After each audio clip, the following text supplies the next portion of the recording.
Temos aqui um assunto que é a oposição avança PEC para exigir a aprovação do Congresso em operações da PF contra parlamentares. A oposição do Congresso Nacional decidiu realizar a coleta de assinaturas, visando apresentar uma proposta de emenda à Constituição, uma PEC, que exige a aprovação da mesa diretora nas medidas judiciais contra os próprios congressistas. O estopim para a movimentação dessa PEC são as 2 operações da Polícia Federal nos últimos 10 dias, acho que pode até incluir hoje também, então, que tiveram, mas nesse caso específico, alvo os deputados Carlos Jordi e Alexandre Ramagem. Todas as medidas que freiam o poder, que diminuem o poder do STF são importantes, né? A gente está, obviamente, numa guerra entre os poderes, né? Atualmente, o Poder Executivo e o Judiciário estão aliados contra o Legislativo, né? Querem amarrar a mão do Legislativo, porque o Legislativo é a casa da representação popular. Por mais que, às vezes, a gente não se sinta representado por esses excelsos deputados, né? Eles estão lá porque vocês votaram neles. Então, eles nos representam e aquilo lá é uma zona, a casa da mãe Joana, porque a sociedade brasileira é uma zona, é a casa da mãe Joana. É a representação mesmo. É a representação do Brasil, né? Eu acho assim que é bem representativa, aliás. Né? Eu me sinto representado pelo deputado em quem eu votei. Assim, quem votou no delegado Vadil, por exemplo, eu não sei se sente representado. Quem votou no Tiririca, né? Quem votou, sei lá, nem sei mais quem. São tantas figuras, né? Quem votou no Danones deve se sentir representado. Não, preciso ter um mentiroso, compulsivo lá que me represente. Né? Então, existe esta guerra. E o que acontece? O STF avançou exageradamente sobre os outros poderes, né? Tomando ali uma série de prerrogativas que competem, né, à Presidente da República, competem ao Legislativo. Né? Então, por exemplo, a nomeação do Ramagem mesmo, que lá, obviamente, legal, abuso de autoridade, mas assim, como ninguém falou nada contra, o presidente abaixou a cabeça, o STF foi lá e fez, porque simplesmente pode. O Daniel Silveira. Né? A prisão do Daniel Silveira, né? Todas essas incursões sobre os deputados, né? É um negócio de tirar comentário de rede social do ar, banir perfil do Brasil, isso são coisas que nem estão nem previstas na lei. Então, assim, é uma série de abusos que o STF está cometendo, então ele precisa ser tolhido. Né? Eu acho que o método mais eficaz de tolher é arrancar os abusadores, né? Mover o processo de impeachment dentro do Senado contra alguns ministros que são mais claramente, né, que desrespeitam mais claramente os direitos políticos e civis da população brasileira, a começar pelo Alexandre de Moraes, mas não parando nele. Né? Existem outros ali, como, por exemplo, o Dias Toffoli, que é quem instaurou o inquérito do fim do mundo. Não foi o Alexandre de Moraes. Né? Eu, sinceramente, acho que tinha que ter um impeachment dos 11.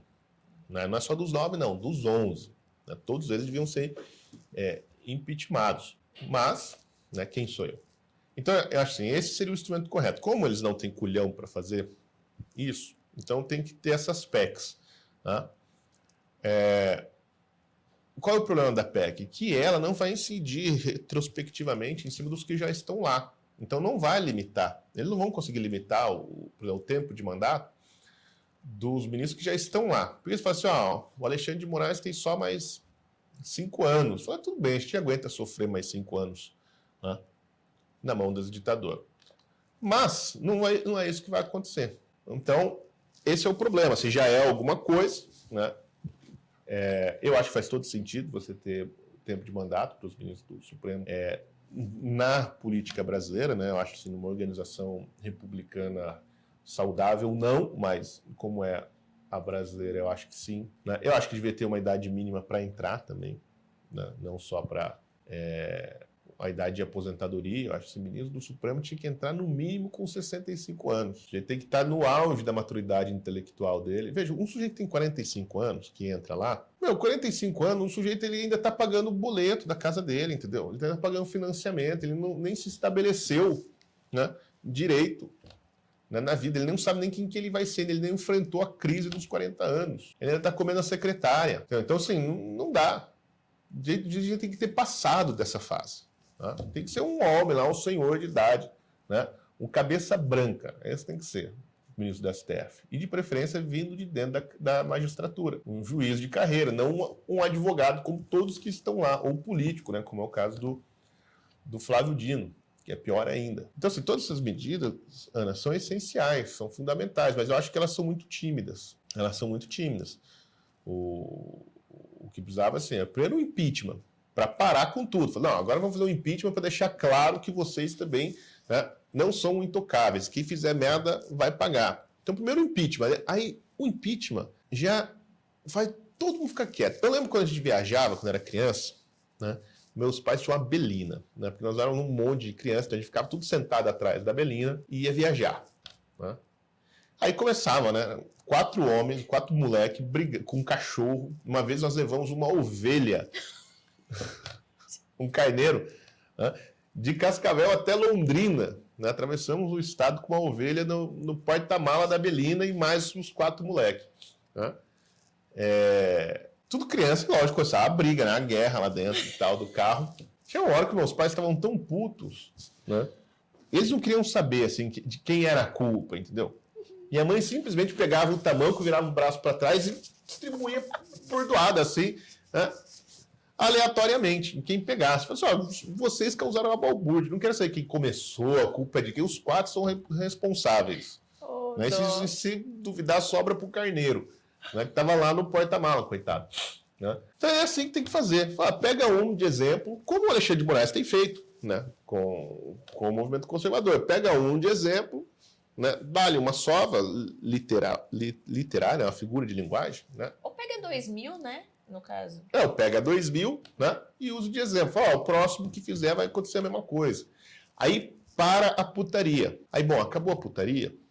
Aí começa, então, a reorganizar o poder dentro do legislativo. Né? O legislativo começa a conversar, ver como que vai reorganizar o STF. E veja, eles também têm medo. Né? Você não pode ficar achando assim que o STF, eles não têm medo de nada, que eles são um poder que está acima de todos, eles não ligam para nada. Porque quando começou essa discussão, a primeira coisa que o novo presidente do STF fez, que é o senhor Barroso, né? Ele enfiou o rabinho entre as pernas e foi lá no Senado conversar com todo mundo. Falou, não, vamos, né, deixa disso, eu não vou passar esse negócio do aborto, esse negócio de maconha aí também, né, nem é tão assim, então vocês não precisam mexer. Eu fui lá pedir arrego. Né? E os burrões do Congresso, me desculpe, largaram a pauta que ia passar o Estatuto do Nascitur, né? E deixaram de lado.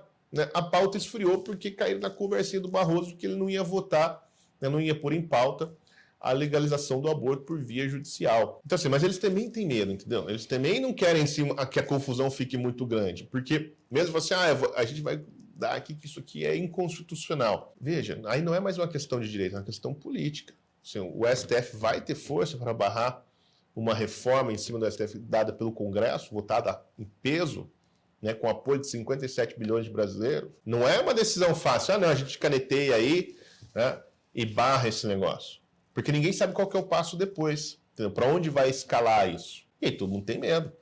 Porque a gente sabe que no final, pela tradição brasileira, por mais que eu, pelo menos, não goste desses vermes miseráveis do Exército Brasileiro, pela tradição brasileira, quem resolve essa pica, né, entre as instituições sempre foi, historicamente, o Exército. Resolve assim, do jeito deles, né? Normalmente eles fazem uma lambança maior, mas o que acontece? Eles entram no jogo político, né, para pôr ordem no puteiro. Né? Normalmente fica pior do que estava, mas eles fazem isso. E todo mundo fica com medo. Tá? Então, assim, ninguém sabe o que vai acontecer depois. Se o STF escalar, né, essa treta, fala, não, nós não aceitamos aqui, isso aqui é inconstitucional, não vai rolar essa PEC feita pelo Congresso. Né? Bom, ninguém sabe qual que é o passo seguinte. Né? Porque aí você entra numa disputa institucional que ela não tem mais como ser resolvida pelos meios tradicionais da política e das instituições brasileiras. Porque assim, o Senado está dizendo que ele dá a última palavra. Desculpa, o STF. Enquanto em qualquer democracia, em qualquer teoria democrática que você pegar, quem dá a última palavra é o povo, e a representação popular é no Congresso. Então quem dá a última palavra é o Congresso, não o STF, que ninguém votou. Tá? Então, assim, quem que vai resolver isso, esse problema? Então, todo mundo tem medo disso. Tá? Eles podem... Tem um monte de gente que acha que o STF não está nem ligando, porque eu, por exemplo, acho mesmo que existe uma união entre entre Forças Armadas e STF, mas assim, as Forças Armadas não gostam de bagunça, né? Nunca gostaram. Né? E fazer isso é uma puta de uma bagunça. Aí para que lado eles vão pender? Ninguém sabe. Além disso, as Forças Armadas é composto por um monte de traíra, né? Gente sem palavras. Nada os obriga a manter a palavra que eles têm, o acordo que eles têm com o STF. Né? Então, assim, é um clima muito instável. Então, tem que pressionar mesmo, né? O STF, né? Infelizmente, o presidente do Senado, como bem disse, o Valdemorte da Costa Neto, é um frouxo, né? Um cagão, e não vai fazer nada. A gente vai ter que esperar até a próxima eleição do Senado, ver se elege alguém, né, que tenha coragem de fazer isso. Né? O Pacheco e o Alcolumbre estão ali, né, às vezes fingindo que são pessoas que estão batendo de frente com o STF para tentar enganar a oposição. Eu espero que a oposição não caia nessa esparrela, né, e consiga ganhar apoio ali para o Rogério Marinho ou para outro senador da oposição e consiga conquistar a casa. Né? Não digo também que um senador da oposição vai ter força para levar um processo de impeachment para frente. Bom, mas se tiver à vontade já é alguma coisa, né? Melhor do que um frouxo igual o Pacheco, né, que vai saber por quais os motivos escusos, né, não se movimenta contra os abusos que são cometidos contra o Congresso brasileiro. Né, e é como se não fosse com ele. Né? Essa gente, eles acham que ditadura se forma em cima só de um inimigo. Né? Eles acham assim, que não, esse pessoal está aí só para acabar com os Bolsonaro, depois vai acabar. Né? A perseguição, depois vai tudo voltar ao normal. Fala, gente, a hora que você dá o gostinho pro sujeito, né, ele não vai voltar. Né? O STF aprendeu a mandar no Brasil, ele não vai, por livre e espontânea vontade, sentar com vocês e distribuir o butim. Né? Dividir o butim, não vai. Né? Isso não vai acontecer. Né? Olha, Nero, quando botou fogo em Roma, ele botou fogo em Roma porque ele queria reconstruir a cidade à sua imagem e semelhança. Tá? Aí, bom, ele botou fogo em Roma, virou aquela bagunça, aí o que ele fez? Ele falou, precisa arrumar um culpado, ele jogou a culpa dos cristãos. Então, assim, ele falou, os cristãos estavam ali acampados na frente do quartel dos centuriões, eles vieram aqui na frente do palácio, invadiram tudo, quebraram tudo, botaram fogo, tentaram dar um golpe, né? E, portanto, nós temos que caçá-los, né, para voltar à normalidade democrática do Império Romano sobre o Nero. Né? E aí o Nero começou a caçar os cristãos. E toda aquela corja, né, que vivia em torno do Nero, os augustianos, né, e o Senado, etc., sobretudo o Senado, todo mundo batia a palma pro Nero. Ah, que beleza. Porque, bom, o Nero é louco, né? É um psicopata e ele está lá, bom, está se divertindo com os cristãos, deixa lá, né? Então vai cometer um monte de barbaridades e todo mundo aprovava, né? O que o Nero fazia, então falou, bom, pelo menos é com os cristãos, não é com a gente, né? Então deixa ele aí fazer o que ele quiser e tal, que não vai acontecer com a gente. Bom, chegou uma hora que o povo acho que ficou meio cansado desse negócio de mandar cristão ser comido por leão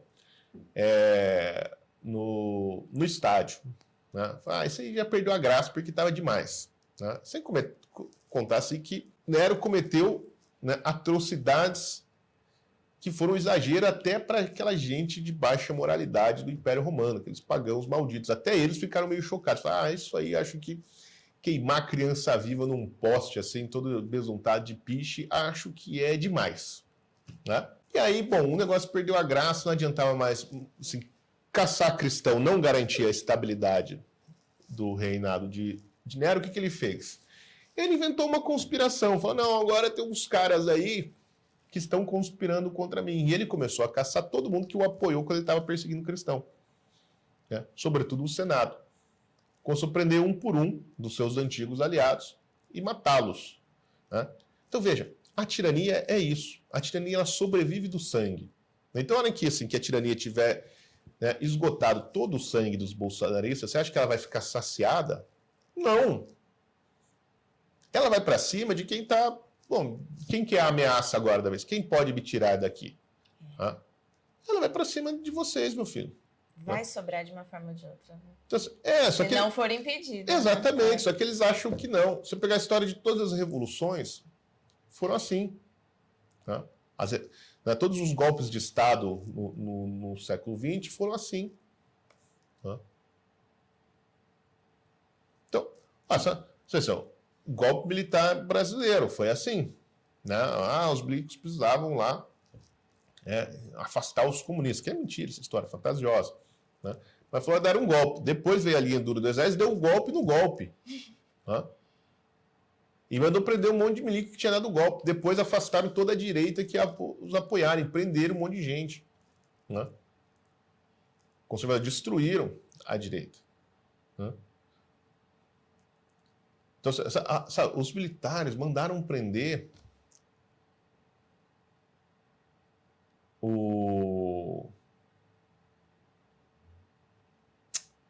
aquele advogado católico super conservador, que era avô do Fiuza, Sobral Pinto, né? Mandaram prender o Sobral Pinto, né? Que o Sobral Pinto assim, é um herói do direito brasileiro, um grande advogado, assim, um sujeito que faz assim, as pessoas terem orgulho da advocacia, deveria fazer pelo menos, né? Conservador, católico, anticomunista. Mandaram prender o Sobral Pinto. Então assim, eles vão atrás de todo mundo. Por uma hora, vocês servem, agora vocês estão incomodando demais, então nós vamos atrás de vocês também. Né? Então é isso. Esse agora não vai parar.